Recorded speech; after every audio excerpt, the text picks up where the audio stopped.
How's it going? Barnaby here with this HelloLife moment with my bud, Dr. Jeffrey Chamberlain, a family medicine specialist. We've been talking about ADHD and how to diagnose it, also some of the consequences of being diagnosed with ADHD. Let's talk about that. As a kid, there is a downside to being to suffer from this disorder. Yeah, the kids don't really understand what ADHD is well. They don't understand that there's a medical issue with them. So a lot of times they're failing in school, they're not doing well. This causes self-esteem problems. A lot of times they're not doing well in school, so they lose interest in school or they feel like they're stupid. Sometimes because they act out, other kids are making fun of them, and so now there's social problems going on. So having uncontrolled ADHD can cause a lot of problems for a young kid. Boy, so it's not a disorder to be ignored by parents thinking, well, they'll grow out of it, because once you get on that path of ridicule and lack of self-esteem, it could be a lifelong path that they're on.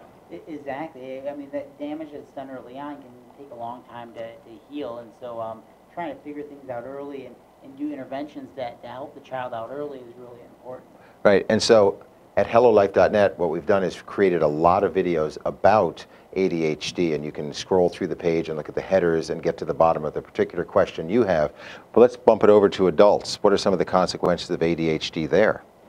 So adults with ADHD, a lot of them, if they're going back to school, they're having trouble with school, they're having trouble concentrating, reading, or paying attention to their lectures. At work, if they have a lot of things they need to manage, sometimes things start to fall apart, and I've seen a lot of patients lose their job because of their problems with inattention. Sometimes the impulsiveness gets them in trouble with not interacting with coworkers well. And then I have a lot of people with ADHD. I think it's because they can't, or they don't enjoy working in someone else's system. They work for themselves, and they have creative jobs, and they do interesting things.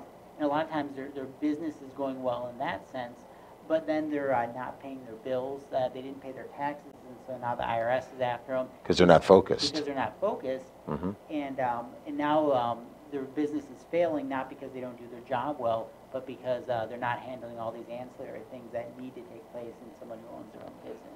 Wow. So it is something that you really have to honor. If you suspect that you suffer from ADHD, you should get it diagnosed and get on some sort of corrective path. Yeah, exactly. All right. And in order to get all that information, you're in the right place. It is HelloLife.net. Look at the videos under the specific headings, and you'll get the answers that you so desperately seek. Thanks, Doc.